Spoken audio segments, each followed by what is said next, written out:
welcome to Journey U in Columbia City. It's going down in the CC. We created a special program for you this week that will be good for you to do to help with your training. So we have 9 new exercises, and we want you to watch this video before coming into Columbia City for your training. So here we go. Our first station over here is going to be a bird dog. We like to give people options, not regressions. So number 1, option, if you want to stay standing and you're doing a bird dog, it's going to be like this. You're going, bringing your opposite elbow towards your opposite knee and extending out. But bird dogs are primarily done, let me turn this way. You're going to be right here, and you're going to extend out and then drive that elbow in and back. Now, if you want to challenge somebody, it's all about interactions, right? All about getting good interactions. So we don't just walk around, good job, good job. How could I challenge somebody in a bird dog? I'm going to challenge them by asking them to bring their hand closer to their knee. If I narrow the base, I challenge the core, right? So what's going to happen is we're going to bring this hand in closer to the knee and extend out, and then that would be like a level 3 where somebody's working a little bit harder. So level 1, standing. Level 2, down on the ground. Level 3, get that hand really close to the knee and challenge it. Next exercise, over to you, Ricardo. Hey, we got our single arm planks, and we got lots of options for the clients on this one. So obviously we're going to come to that good plank position, ears, shoulders, hips, and knees in a straight line. If you want to come from that low plank, that's fine. And we're going to come up with that hand at about eye level. We're keeping that chin up, looking at the wall, not down at the floor. I like to tell the clients I removed all the snakes from the room. You don't have to look at the floor. You can look up at the wall. If a client's not good with that single arm, you can bring it down. Probably you're about to point out that I need to keep my hips from twisting. No, I was going to say how good your hips look, but if I'm looking for an interaction, appropriate touch is great. Don't be afraid to touch people. So if Ricardo was to have a bad form, I could come along and just say, Ricardo, try to keep those hips square with the floor. Now I've had 2 great interactions. I'm over there at the bird dog, got somebody's hand close to me. Over here in single arm plank, got somebody's hips close to the floor. They feel like they have a coaching process. Very important. Right? If they want to plank on the wall because they have or is that what you have to do, Ricardo? Yeah, we have the plyo box option. We do have clients with shoulder issues, and we encourage them to come over here and plank on the wall. And we will have clients who need to go to the knees on all the plank exercises as well. Okay. And then over here for your third exercise is the rope slam. The rope slam. Okay, so level 1, maybe you're an older person, maybe you don't need both ropes, right? So you're just slamming right here, slamming. This is a power exercise. As we age, we have a 40% steeper decrease in power than we do in strength. So when you put power exercise in a routine, it puts power back in people's body. So option 2, grab both ropes, slam those ropes. Option 3, put a hop in it. I like to say hopping makes you hoppy, right? So find your hoppiness right over here. Yeah, please slam this like so. Repeating as many times as you can. I like to be right over here, hold my hand up, challenging people to get those ropes up nice and high. Another great interaction. Okay, come over here for the TRX. This will be the first set of this second cycle. First thing, we need you to coach the clients, especially doing the demos. Hey, find your proper station because we don't want cross-contamination. So we've got that your own TRX for you, all right?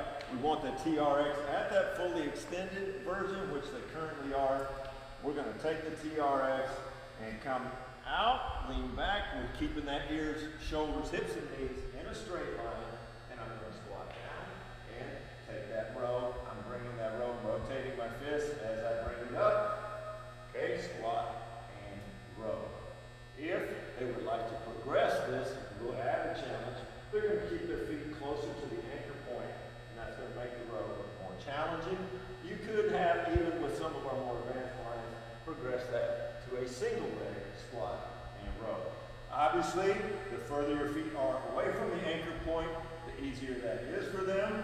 And I really like to emphasize with clients, if you find your hips bending, then you probably need to go ahead and bring those feet a little further from the anchor point so you can maintain that straight posture. Then we're over to station 2. And the only thing I'd say in addition to that is just that we like to put the fun in functional fitness at Journey. Great fitness is great entertainment. You're gonna learn some Journey language this week while you're here. Like if we put our feet in those handles, they would become fandles. Another thing that happens is we say no squoze. Notice that Ricardo was squatting and rowing, not squowing, right? That's when you do it at the same time. But we like to teach people in a fun way because that's just part of our culture. Now you're gonna get a guest appearance from Miss Cindy. She's going to show you the bolt hold with rotation. Cindy, take her away over here. All right. Whoa. Oh, yeah, she was behind the camera. We're bringing her out for you now, guys. Here we go. All right, so feet are off the ground, toes are pointing up towards the ceiling.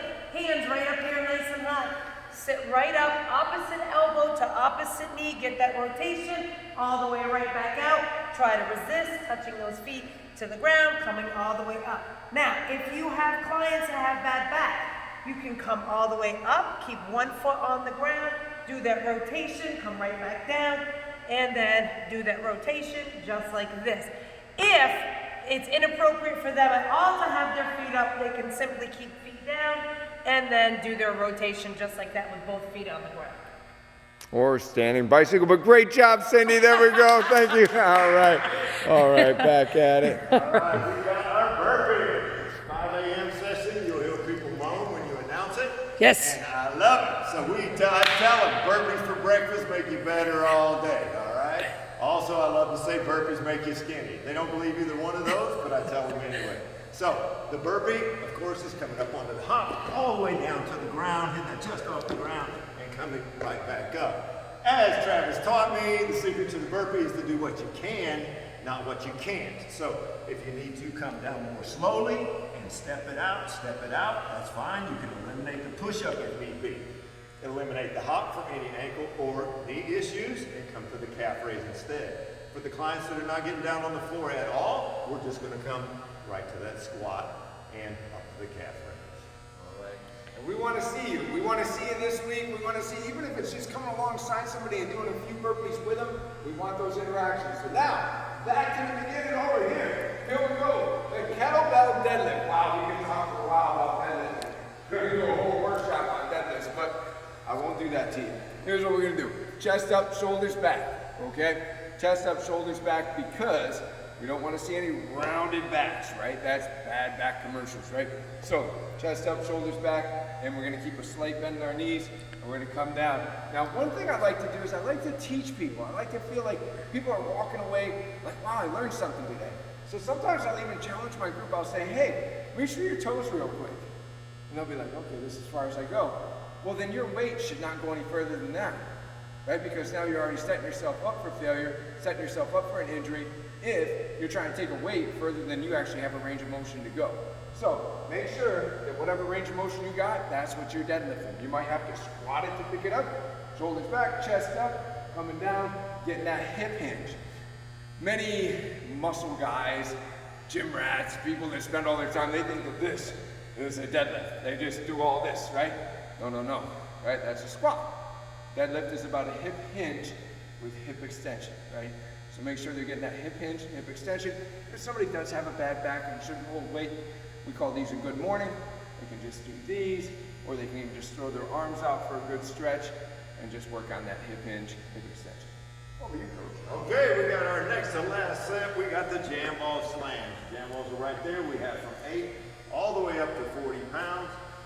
And they're going to leave them in their spot, A, B, or C, wherever they're at. So with that jam ball slam, we're coming up over the head and sitting down. I'm going to turn to the side so you can see me coming into that sitting position with my hips down and my chest up. Because the other way, let's just face it, it looks funny as well as being a little bit hard on the body, right? So if they want to progress that, then we're going to take it, add that hopping as we come down. You also can progress it by going with the greater weight.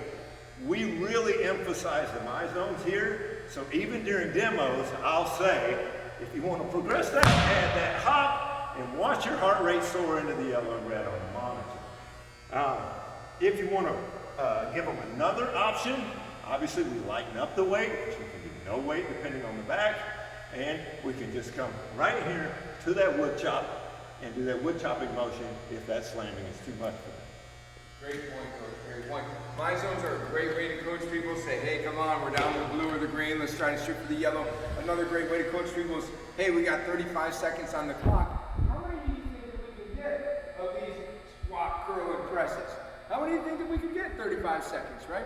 Maybe challenge them, figure it out. There's 3 seconds and a good repetition, right? Can we maybe get 12 out of this today? So squat, curl, press. Now what we like to tell people is, this is the good thing about a combination movement. If any part of it bothers you, you can eliminate it. If your knees are bothering you, you can do a curl and a press. But if your shoulders are bothering you, you can just squat and curl. And most of this exercise is going to be about range of motion or reducing the weight. If you need to go lighter, go lighter. If you need to go a lesser range of motion, go lesser. But just challenge yourself wherever you're at. Now, what we just did is we just demonstrated this room the way that it will flow. Ricardo, if you'd like to, maybe this is a great time, since we're showing them the workout for the week, just to explain like the layout here, because we demoed the same way that they demo. And Can I just add one thing? Yeah, go right ahead. Learn from my mistake in training. Travis and Cindy really had to coach me on this. When I was in training, I felt like I had to dump all that knowledge that we just gave you into my demos. No. You've got 15 seconds per demo, 20 max if we're going to get, because that's 9, that gives us 3 minutes. That's a long time when you're standing there waiting for the coach to shut up. So in 20 seconds, you got to give them the 2, the 1, and the 3 super fast.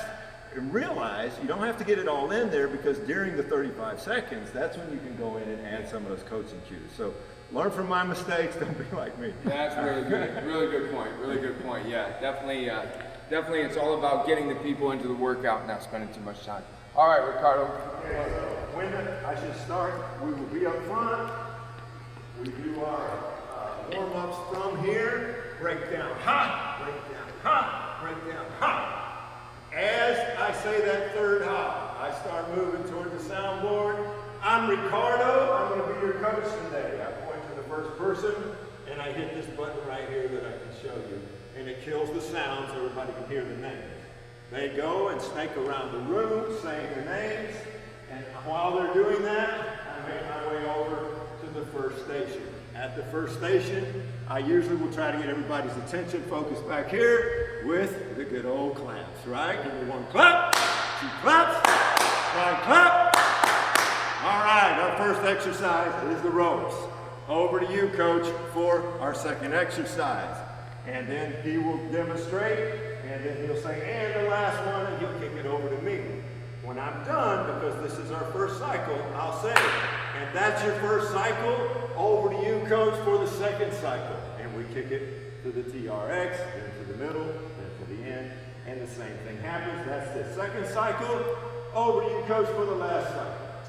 And notice that on these floors, they are just using the 1, 3, and 5 spots for social distancing. If we have a big group of like 27, that's why there's A, B, and C's on the floor. If you're standing at the top, you'll notice that the A's are in line with the numbers. If you're in the middle, the B's are in line with the numbers. If you're in the back, we got C back here. So that way you know, whenever I go, I'm not touching someone else's equipment because I am 5A, you know, and this person's 5B and this person's 5C. So just understand that as the rotation happens. Anything else to add to that? I would just re-emphasize that the ropes are labeled with 1 A, B, and C, 3 A, B, and C, 5 A, B, and C. So are the TRXs. And so during the demos, just remind them of that. Make sure you find your station that corresponds with your leg. It's going to be a great week. It's going to be a great week. Like Ricardo said, don't put too much pressure on yourself. Right? You're going to go through the tell, show, do method, which means that you're actually going to watch us, and then you're going to shadow us, and then you're going to do it. So it's not all on you to just go ahead and now do it. Now that we showed you, we're going to take you through it, and we're going to have a great week. Hoorah! Hoorah!